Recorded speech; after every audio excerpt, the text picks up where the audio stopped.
ఈరోజు తుఫాను అయినప్పటికీ దేవుని వాక్యం వినాలి, దేవుని మహిమపరచాలనే ఉద్దేశంతో మీరందరూ కూడా దేవుని యొక్క అనుగ్రహానికి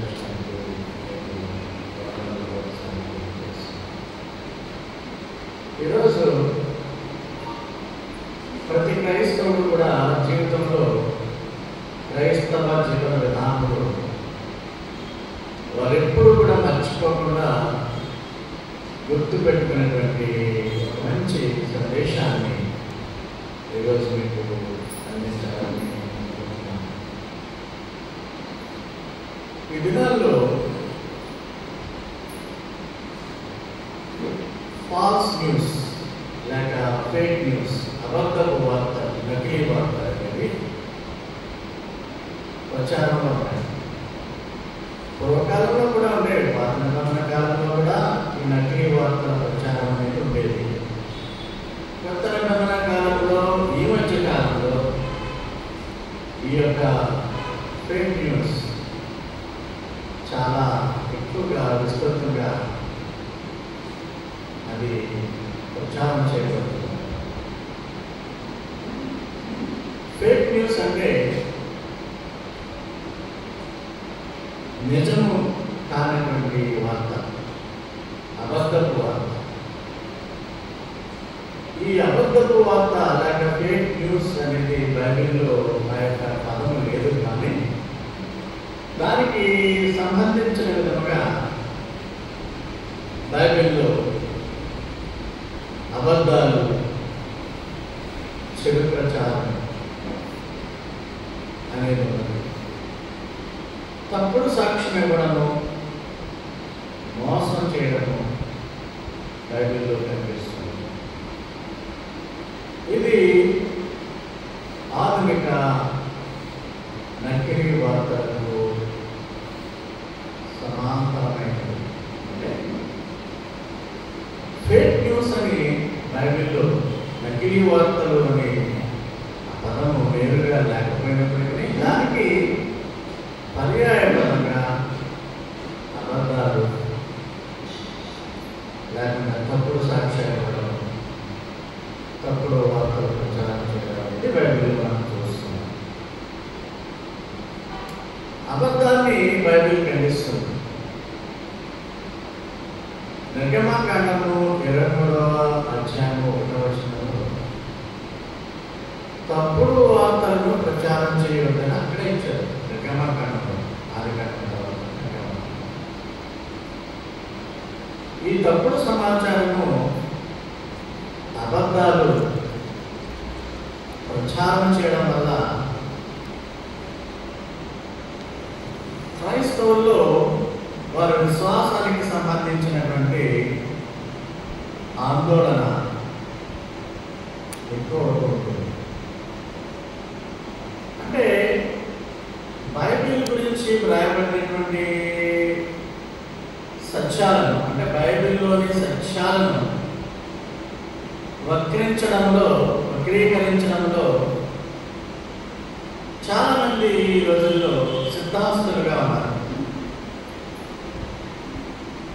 ఈ క్రైస్తవులు లేక బైబిల్ పట్ల వ్యతిరేక ధోరణితో చేసేటువంటి నకిలీ వార్తలు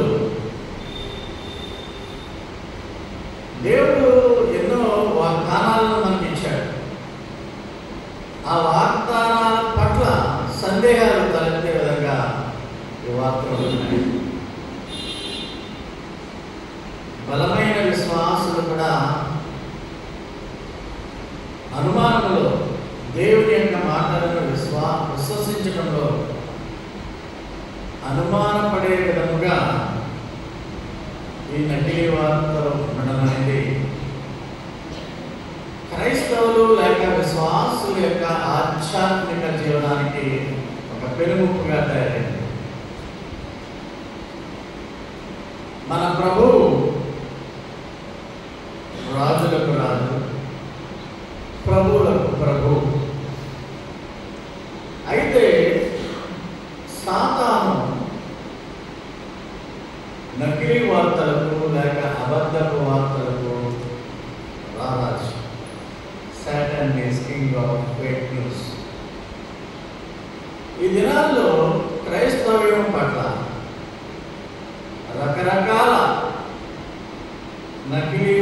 వార్తలను ప్రచారం చేయడంలో సాతాను ఏజెంట్లు, అంటే వారిని బైబిల్ ఏమంటుందంటే క్రీస్తు విరోధులు, తెలుగులో ఇంగ్లీష్లో యాంటీ క్రైస్ట్. 7 ఏళ్ల పాలనలో ఉండేటువంటి యాంటీ క్రైస్ట్ లాగా ఇప్పుడు ఈ సమాజంలో ఉన్నటువంటి క్రీస్తు విరోధులు కూడా క్రైస్తవ ముసుగులో ఉన్నటువంటి వారు, లేకుంటే మేము క్రైస్తవము అని చెప్పుకునే వారు నకిలీ వార్తలను ప్రచారం చేయడంలో సిద్ధాస్తులుగా తయారయ్యారు. ఈ మధ్యకాలంలో ఆర్టిఫిషియల్ ఇంటెలిజెన్స్ ఒక 10 ఏళ్ల నుంచి డెవలప్ అవుతుంది. ఎక్కువగా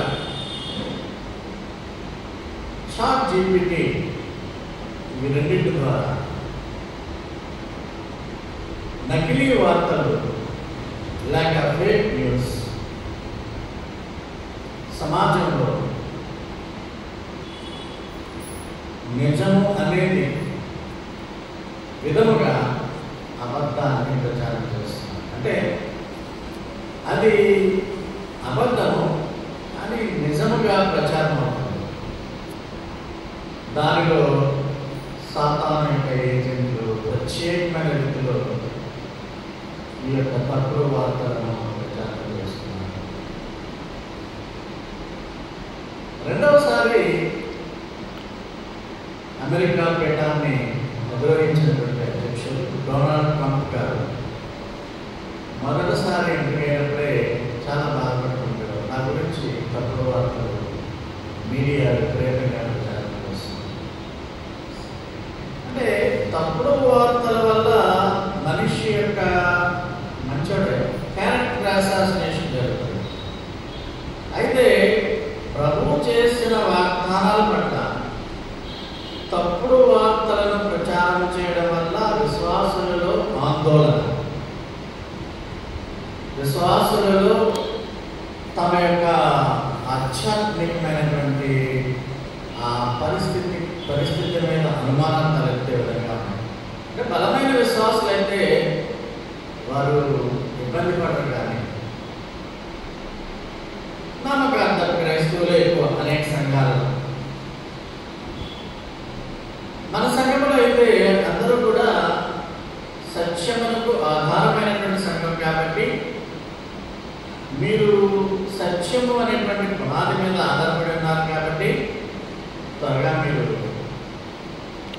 నకిలీ వార్తలను బట్టి దేనికి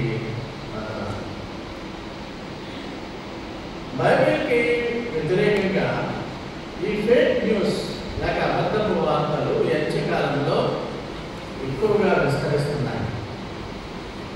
వీటిని ఏ విధంగా మనం ఎదుర్కోవాలి? How to counteract, how to counter the fake news or false news against the Bible truths in end times. అది మన టాపిక్. చాలా మంది క్రైస్తవులు అనేకమైనటువంటి సంఘాలకు వెళ్తూ ఉంటారు. అనేకమైనటువంటి వీడియోలు, గాస్పల్ వీడియోస్ ఉంటా ఉంటారు యూట్యూబ్లో, వేరే ఛానల్స్. అందులో ఒక్కొక్కరు ఒక్కొక్క రీతిగా చెప్పడం బట్టి బైబిల్ ఒకటే, క్రీస్తు ఒకటే, దేవుడు ఒకటే, కానీ మనుష్యులు వారి వారి పద్ధతులు పరిశుద్ధాత్మ సహాయం లేకుండా బోధించడం బట్టి మానవ ప్రసంగాలుగా తయారవడం అనేది ఎక్కువగా కనిపిస్తుంది. మానవుల ఉద్దేశాలు ప్రసంగాల్లో కనిపిస్తున్నాయి, దేవుడి ఉద్దేశాలు కాదు. దేవుడు హెచ్చింపబడే విధముగా కాకుండా తమకు తాము డంబాలు చెప్పుకున్నటువంటి ప్రసంగికులు వెళ్ళి నకిలీ ప్రసంగికులే అన్నారు తప్పనిసరిగా. అయితే బోధించేవారు ఒక సమగ్రమైనటువంటి మైండ్తో, ఏకాగ్రతతో స్టడీ చేయకుండా ఏదో నోటుకు వచ్చినట్లుగా వాళ్ళు మాట్లాడుతూ ఉంటే అది ఆధ్యాత్మికమైనటువంటి అభివృద్ధికి మేలు చేయదు. ఏదో ఎక్కడో ఏదో వార్త అంటారు, ఆ వార్త సరైనదా కాదా అని వివేచించకుండా ఆ చర్చలో కూడా చెప్పేస్తాం. తత్వవాసిన రాజు నా దగ్గర ఒక వారం కిందటే ఉద్యోగాన్ని నిర్వర్తించడం మొదలుపెట్టారు. మొదటి ఆదివారం నాడే వాక్యం ఎలా ఉన్నాయి అంటే, ఎప్పుడూ వెళ్ళేసారి ఇలాంటి వాక్యం నేను అనేక సంఘాలు పెద్ద పెద్ద దగ్గర వాక్యం విన్నాను, కానీ ఎవరు ఇప్పుడు చెప్పలేదు. ఏదో ఒక చిన్న సొంత కవిత్వం చెప్పుకుంటూ ఒక బైబిల్ మాట చెప్పేసి ప్రసంగం అయిపోయింది అంటారు. సొంత కవిత్వం అంటే సొల్లు, అంటే వాడికి నచ్చిన దానిలో కథలు కహానీలు చెప్పడం.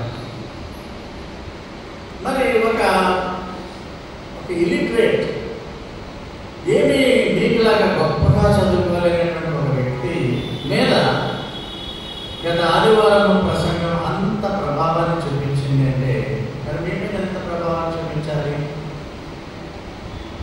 మనసు పెట్టి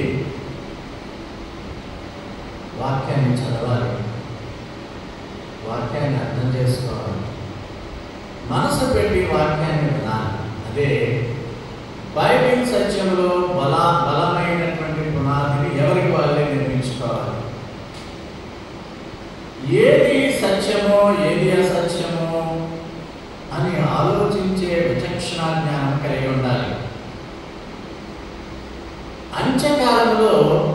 అంత్యకాల మోసం గురించి, దాని స్వభావం గురించి తెలుసుకోవాలి.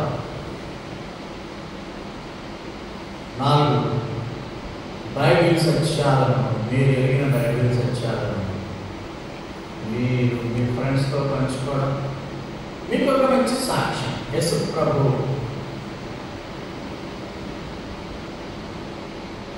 విశ్వాసం, దేవుని బిడ్డలు అనుకునే విధంగా సంఘం లోపల సంఘం బయట మంచి సాక్ష్యం ఉండాలి. ఈ సూత్రాలను, అంటే బైబిల్లో జ్ఞానం కలిగి బైబిల్లో ఉన్నటువంటి వాగ్దానాల పట్ల అసత్యాలు ప్రచారం అవుతుంటే వివేచించుకునేటువంటి జ్ఞానం కలిగి ఉండాలి. ఎంతమందికి ఉంటుంది? పెద్ద పెద్ద ఎడ్యుకేటెడ్ పీపుల్కి, చర్చ్ గోయర్స్కి ఏదో ఎంటర్టైన్మెంట్గా వెళ్ళొచ్చే విధానంలోనే చర్చలు తయారవుతారని తప్పించి, not to learn new things, not to learn the truths of the Bible. చాలా వచ్చారు కదా. సో బైబిల్లో మంచి జ్ఞానం ఉండాలి. ఏది మంచో ఏది చెడో వారితో విచక్షణ జ్ఞానం, ఆలోచించుకునేటువంటి విచక్షణ జ్ఞానం ఉండాలి. మోసపూరితమైనటువంటి మాటలు మీరు విన్నప్పుడు అవి బైబిల్ వ్యతిరేకమైనవి గుర్తించుకోవాలి. మీకు తెలిసిన సత్యాలను ఇతరులతో పంచుకోవాలి. అంత్యకాలంలో మనం ఉన్నాము. మత్తయి సువార్త 24వ అధ్యాయము, లూకా సువార్త 22వ వచనంలో, 22వ అధ్యాయంలో ఆ సంకేతాలన్నీ ఉంటాయి. కలిగినప్పుడు అధ్యాయాలు బాగా చదవండి. యేసు ప్రభువు రాకడ, యేసు ప్రభువు విశ్వాసులు ఎత్తబడడం,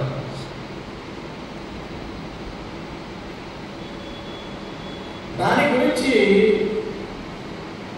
ఈ దినాల్లో విపరీతమైనటువంటి అన్యులు కూడా, అన్యులంటే వాక్యం ఎరిగినటువంటి వారు కూడా విపరీతమైనటువంటి వార్తలు వ్యాప్తి చేస్తున్నారు. అందుకనే ఈరోజు వాక్యాన్ని తయారు చేయడం జరిగింది. కొంతమంది భవిష్యత్తులో ఏం జరుగుతుందో అని చెప్పేటువంటి వారు కూడా ఉన్నారు. జపాన్లో ఒక గుడ్డివాడు వంగా బాబా అని, పూర్వకాలంలో ఇప్పుడు మాస్టర్ డామస్ అనేవాడు, కానీ కొన్ని గ్రంథాలు రాస్తారు భవిష్యత్తులో ఏం జరుగుతాయి, అరిష్టాలు. భారతదేశంలో అయితే భవిష్యత్తులో ఇవి జరుగుతాయని వాళ్ళు ఏదో బుక్కులు రాసుకున్నారు, కొన్ని మాటలు చెప్తా ఉంటారు. అలాగని క్రైస్తవులు కూడా ఉటంకిస్తూ ఉంటారు. కానీ ఈ బైబిల్లో ఏమి దేవుడు చెప్పాడో అన్న దాన్ని క్రైస్తవులు కూడా అర్థం చేసుకోరు. బైబిల్ ప్రతి దానికి కూడా పరిష్కారం. సమస్య వచ్చినా లేకుంటే అది ఏమి అనుమానం ఉన్నా బైబిల్లోనే ఉంటాయి. విశ్వాసులు ఎత్తబడడం అనేది ఎప్పుడు జరుగుతుంది?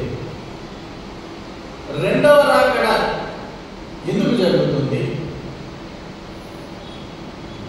ఈ విషయాలు తెలియకుండానే క్రైస్తవులు కూడా పాస్టర్లు కూడా మాట్లాడేస్తూ ఉంటారు. అసలు ఎత్తబడడం ఎందుకు? రాక్షసు ఎందుకు అంటే తన సంఘాన్ని, యేసుక్రీస్తు స్వరక్తమిచ్చిన సంఘాన్ని పరలోకంలోకి తీసుకోకపోవడం హఠాత్తుగా. అది యేసు ప్రభు మధ్యాకాశంలోకి వచ్చి విశ్వాసులను పైకి తీసుకోవడం. దీని తర్వాత 7 ఏళ్ల శ్రమలు ఉంటాయి. 7 ఏళ్ల శ్రమల తర్వాత ఎత్తబడినటువంటి శ్వాసలతో యేసు ప్రభు భూమి మీదకు వచ్చి ప్రపంచ రాజ్యాలు, మిగిలినటువంటి మానవులు చాలా తక్కువ మంది ఉంటారు. ఎందుకంటే 7 ఏళ్ల శ్రమలలో మానవ జాతి చాలా నాశనం. భూమి మీదకి వచ్చి ఆయన పరిపాలిస్తాడు యెరూషలేము కేంద్రంగా.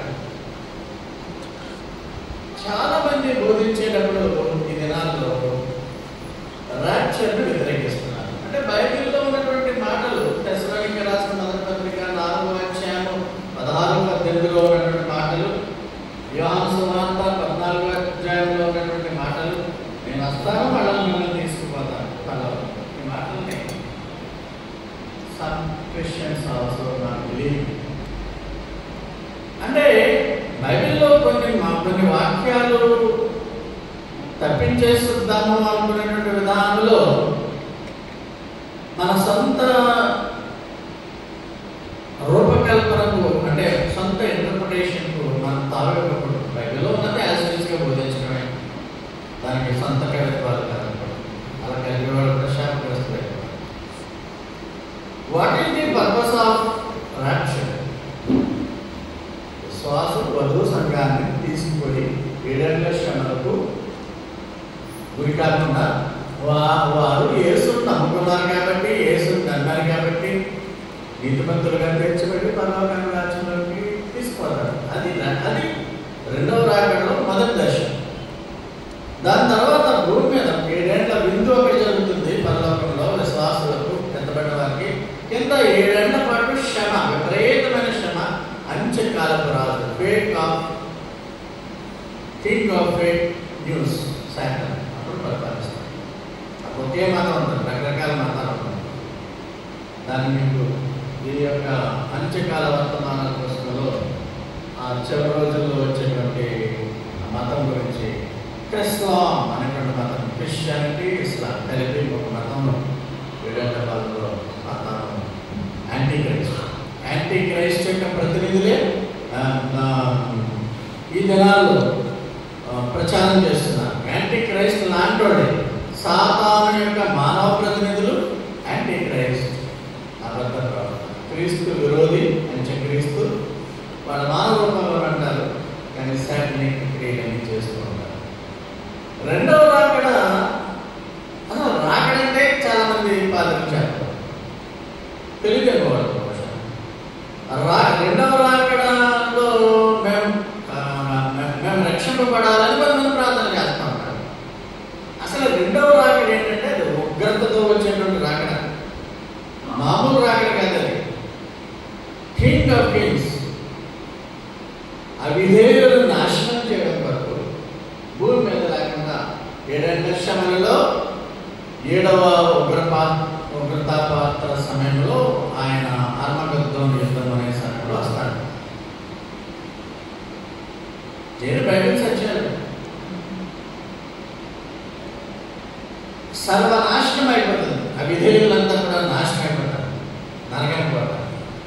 రెండవది, తనను నమ్ముకున్నటువంటి ఇశ్రాయేలీయులను 7 ఏళ్ల శ్రమలు వాళ్ళు యేసు ప్రభువును నమ్మరు కదా, ఇప్పటికీ నమ్మట్లేదు కదా. ఇశ్రాయేలు వాసులు దేవుని బిడ్డలైనప్పటికీ కొంతమందిని ఆయన రక్షించడానికి రెండవ రాకడగా భూమి మీదకి వస్తున్నాడు. మూడవది, మిలీనియం ప్రారంభించడానికి తన యొక్క విశ్వాసాలతో యేసు భూమండలాన్ని, మిగిలిన ప్రజల్ని పరిపాలించడానికి, 1000 ఏళ్ళు పరిపాలించడానికి భూమి మీదకి వస్తుంది. ఇది రెండో రాకడ ఉద్దేశం. రాకడ కాపాడంటే అక్కడ రాకడంటే అవిశ్వాసులను నాశనం చేయడానికి వచ్చారు. ఈ రాకడకు ముందు 7 ఏళ్ల ముందు ఈ రాక్షర్ ఎందుకు అంటే తనను నమ్ముకున్నటువంటి వాళ్ళని యేసు ప్రభు పరలోకంలో తీసుకోవాలి, వధువు సంఘం. ఈ డిఫరెన్సెస్ చాలా క్రైస్తవులు నేను మాట్లాడాను, ఎవరికి అర్థం కాదు. రాక్షరే నమ్మకం. మరి ఏంటి రెండో రాకడలో మీరు ఏ విధంగా రక్షింపబడతారు అంటే దాని సమాధానం God has given you the opportunity to understand all these things. రెండవ రాకడ వచ్చేసిన బాబు సెప్టెంబర్ నెలలో అని వార్తలు యూట్యూబ్లో, ఫేస్బుక్లో, ఇన్స్టాగ్రామ్లో విపరీతంగా ప్రచారం అవుతున్నాయి. వికాంతం అయిపోతుంది. అయితే బైబిల్లో ఉన్నటువంటి వాక్యాల్ని కోట్ చేసేవాళ్ళు ఎవరు లేరు. ఇతరితర కారణాలే.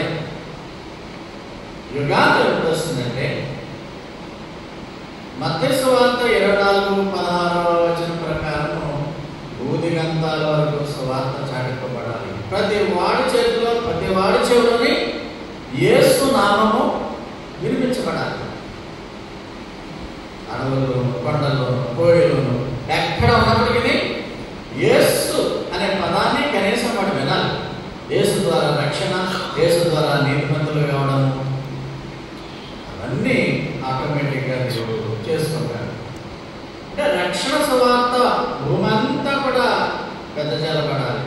అదే ఏ సూచనలు వెదజల్లబడిందనేటువంటి దానిలో ప్రస్తుత పరిస్థితి ఉన్నది. రెండవది, మత్తయి సువార్త 24వ అధ్యాయము, లూకా సువార్త 20వ అధ్యాయము, మార్కు 13లో కూడా ఉన్నాయి. కొన్ని యుగాంతపు సంకేతాలు ఉన్నాయి.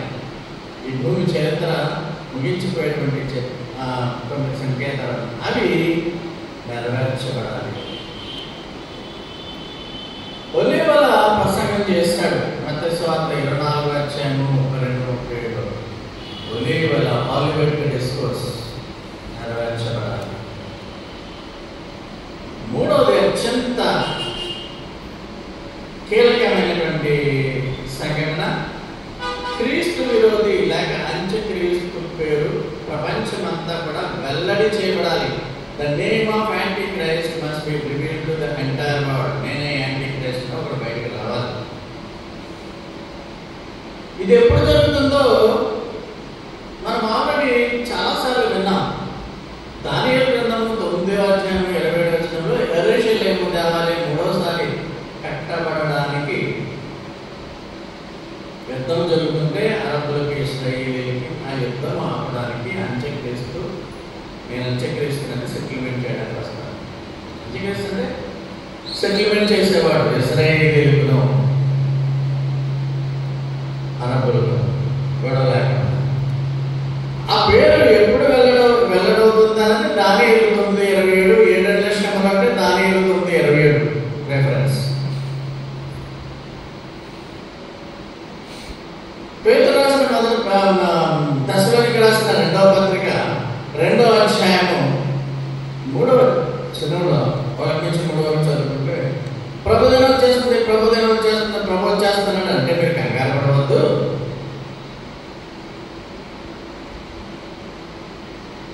ఆ పాప పురుషుడు, సిన్ ఆఫ్ పెరిషన్, పాప నాశన పాత్రుడు పేరు బయటకు రావాలి. ఉన్నాడు, ఎక్కడ ఉన్నాడు, వాడు ఒక రాజ్యాధినేతగా ఉంటాడు, వాడు అమెరికాలో ఉంటాడు, రష్యాలో ఉంటాడు, చైనా, తెలియదు. ఆ సమయం వరకు మీరు వెయిట్ చేయాలి. ఈ సంకేతాలు ఇవి జరిగితే యెరూషలేము దేవాలయము కట్టబడడానికి ఇప్పుడు ఉన్నటువంటి ఆలస్కా మసీదు కూలగొట్టబడతా ఉంటుంటే ఎస్ అంత్యక్రీస్తు పేరు వెల్లడి అవుతుంది. అంటే మత్తయి 24, లూకా 21, మార్కు సువార్త 11వ అధ్యాయంలో మాటలు చాలా వరకు నెరవేర్చబడ్డాయి, ఇంకా కొద్దిగా ఉంటాయి కూడా నెరవేర్చబడతాయి అని మనము మన నిరీక్షణ వ్యర్థము కాదని ఎరిగి మరింత జాగ్రత్తగా జాగరూకతతో ఉండాలి. మనము ఇవి అంత్యకాలపు సూచనలు. అంటే యెరూషలేము దేవాలయం కట్టబడుతూ ఉంటుంటే అది ఖచ్చితంగా నియర్ బైలో ఉన్నామని అర్థం చేసుకోవాలి. నేనే అంత్యక్రీస్తునని ఎవరైనా వెల్లడి చేయబడితే ప్రభు మధ్యాకాశానికి వస్తున్నాడని మీరు భయం కలిగి ఆయన వరకు ఎదురు చూడాలి. సో బైబిల్లో ఈ ఫేక్ న్యూస్ అనేది లేదు, కానీ తప్పుడు సాక్ష్యం, మోసం అనేటువంటి భావనలు వచ్చే విధంగా ఉన్నాయి. అవి నకిలీ వార్తలకు సమానం. ఈ మానవ జాతికి ఈ నకిలీ వార్తల ప్రచారం అనేది ఎప్పటి నుంచి ప్రారంభమైందంటే ఆది కాండంలో ఆదాము అవ్వల నుంచే మొదలైపోయింది.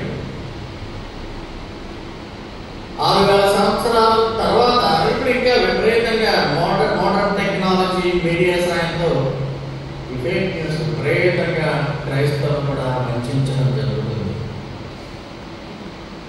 ఆ నిషేధింపబడిన ఫలము తెలివితేటలు ఇచ్చేటువంటి ఆ చెట్టు దగ్గరికి వెళ్ళొద్దు మీరు అంటే వెళ్ళండి, మీరు తినండి, మీరే దేవుడిగా మారు. తెలుగులో అయితే దేవత అంటారు, కానీ దేవత కాదు, దేవుడు. ఎవరైనా మీరు వాటిని తినుదినమన్నా జెనసిస్ 3:5 అది కాదు. మీ కన్నులు తెరవబడినని మీరు మంచి చెడ్డలు ఎరిగిన వారే దేవతల వలె ఉంది, కానీ దేవత కాదు. ఇంగ్లీష్లో గాడ్, దేవుడు వలె అయిపోతారు మీరు అని దేవుడికి తెలుసు, అందుకే మిమ్మల్ని తినొద్దన్నాడని మోసుకొచ్చింది. ఆ విధంగా తొలి మానవులు మోసపోయారు. దేవుడు మిమ్మల్ని తినొద్దన్నాడు, ఎందుకంటే ఆయన దురుద్దేశంతో అన్నాడు, మీరు దేవునంతా తెలివితేటలు చేస్తాయి, దేవుని స్వరూపంలోకి మీరు పారిపోతారు అన్నది ఆయనకు తెలుసు కాబట్టి తినొద్దన్నాడని ఒక అబద్ధపు వార్తను మొదటి నరులకు సాతాను ప్రచారం చేసింది. అప్పటి నుంచి ఈ నకిలీ వార్తలు ప్రచారం చేయడంలో మానవులు నిమగ్నమైపోయారు. ఆదాము అవ్వల నుంచి వచ్చిన సంతానమే కదా. సో ఆది కాండము 3వ అధ్యాయం 4-5 నుంచే నకిలీ వార్తలు ప్రారంభమయ్యాయి. ఇర్మియా ప్రవక్త కాలంలో కూడా ఇశ్రాయేలీయులు బబులోను దేశంలో బానిసలుగా ఉంటుండేవారు. ఆ రోజుల్లో కూడా నకిలీ వార్తలను ప్రచారం చేసేటువంటి అబద్ధపు ప్రవక్తలు తయారైపోయారు. అందులో ముఖ్యంగా హనన్యా అనేవాడు. కొంతమంది హనన్యా పేరు పెట్టుకుంటా ఉంటారు, ఎక్కువగా ఇంగ్లీష్ పెట్టుకుంటా ఉంటారు, స్టైలిష్గా ఉంటారు. వాడు ఒక అబద్ధ ప్రవక్త. దేవుడి మాటలు ఎలా ఉన్నాయి, మీరు 2 ఏళ్లలో ఈ యొక్క బబులోను బానిసత్వం నుంచి మీరు విడుదలైపోతున్నారు, బబులోనులో ఉన్నటువంటి ఆస్తిపాస్తులతో మీరు మీ దేశానికి వెళ్ళిపోతారని నకిలీ వార్తను ప్రచారం చేస్తారు. దానివల్ల ఇశ్రాయేలీయులు చాలా నష్టపోయారు, తిరుగుబాటు చేశారు, రాజు మీద రాజు ఉగ్రత గురైపోయారు. ఇర్మియా అంటున్నాడు, నువ్వు లేని వార్తల్ని ఎందుకు పుట్టించావు? అవి జరిగినటువంటి విషయాలను 2 ఏళ్ళలో విడుదల వస్తుంది అన్నది దేవుని చిత్తము. ఎన్నేళ్ళలో మనకు తెలియదు.